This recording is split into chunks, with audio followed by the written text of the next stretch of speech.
So, tell me about yourself, Lonnie. And your,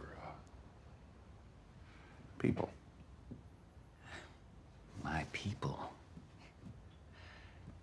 I like the sound of that. You know, it reminds me of the words of Jesus. To what then can I compare the people of this generation? What are they like? I was up in San Francisco for a long time, living in Haight-Ashbury, on the streets all over. Man, we did everything and everyone. But that was the point. You see, the drugs, it's a quest. For what? For God. How can you not see that? There is an entire generation right now searching for God. So, super excited to sit down with you guys. Jonathan, I do want to start with you because me and you had a chance to sit down and talk before The Chosen, Season 3. Yes. And I loved our conversation. I asked you about typecasting, and you were so sweet and so humble about it. And you said, I don't worry about that. And you said, my goal is to serve. And you said, Hollywood doesn't know about me.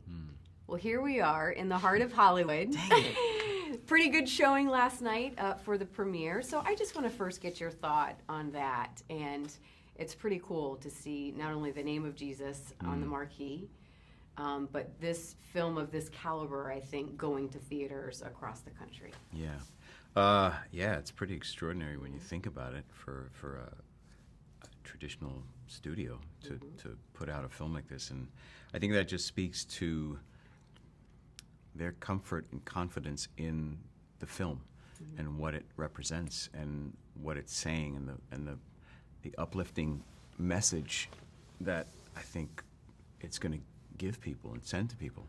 You know, I think as a counter to the very dark times that we're living in, I think people need hope, they need encouragement, they need inspiration, and I think this film does that. Joel, I wanted to hear from you. From what I understand, you were the first person cast in this. Kind of tell me how Long that was, time and ago. then Long time ago. and then how to see everybody kind of trickle in afterwards, and what an amazing cast this is. So how was that process of going? All right, yeah, we got him, we got Kelsey Grammer, got everything kind of along with it. How did you? How much fun was that? You weren't able to vote when you got cast, right? And then all of a sudden, yeah, it was that like, long ago. So long ago. It was so great to. I mean, first off, just like be cast as Greg. When I originally read the script, I was so drawn into the story and just like the opportunity to spread this love and this gospel. COVID promptly put us back a couple months, and then a couple more months, and then a couple more months, and then a few more months, and then several more months.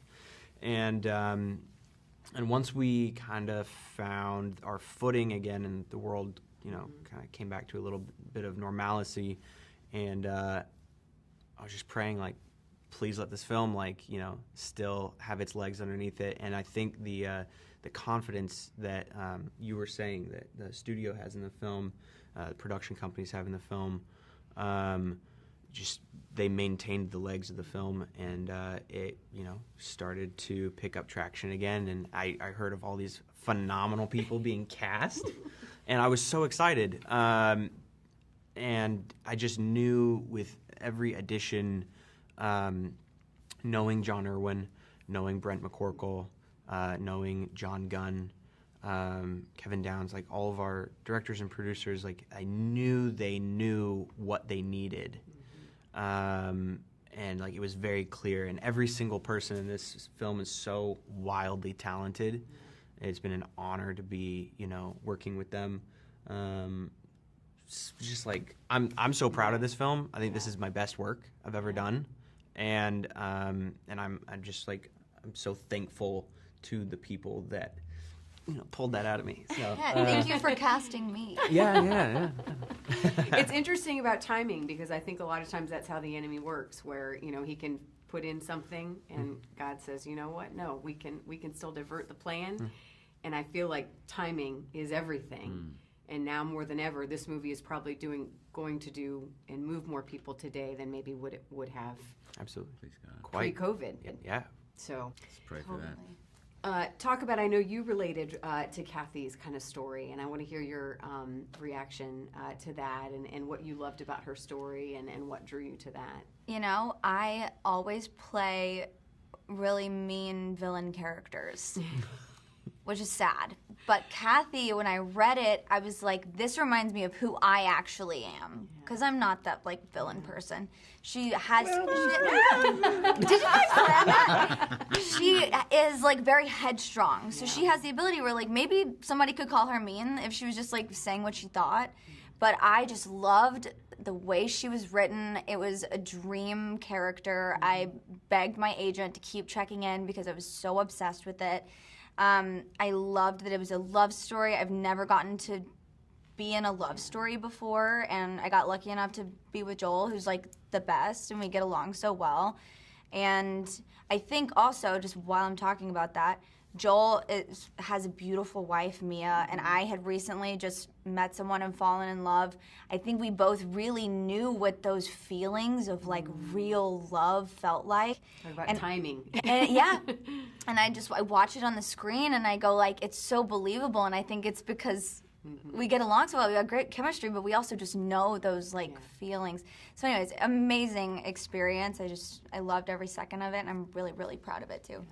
Talk about really connecting with the role. It was so fun to see you outside of being the Jesus. It's kind of refreshing for me because to see you and then go, oh, that's right, he's not Jesus, to kind of like break that. I'd imagine it's refreshing for you too to kind of take a step back because I know it's so, the chosen, you just really have to be in such a place, that's so committed there. So I'm assuming it was refreshing for you, but kind of give me that take on breaking away from that a little bit. Yeah, it's always nice to step out of, your traditional circles that the roles that you might be doing a lot. If you're on a TV show, like in my case, it's something I've done for the last 3 seasons, or I was about to do, I had done for 2 seasons before I filmed this movie.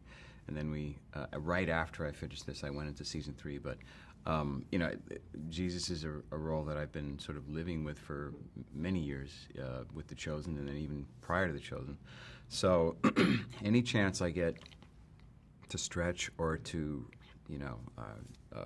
reach out and do something different or grab, sink my teeth into something that's got a little colors that I don't get to do in something that I spend so much time doing. It's always just a refresher, and this to me, it's like Jesus adjacent, you know what I mean, as a character.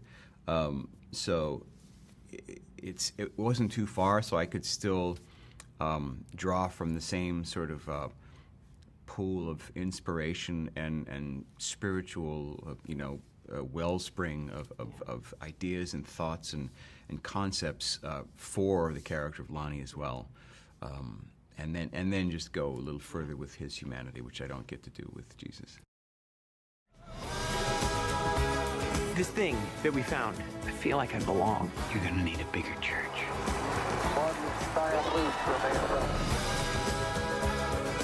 Our country is a dark and divided place, but now there's hope, and it's spreading. This is your home, and I want you to tell all your friends about it.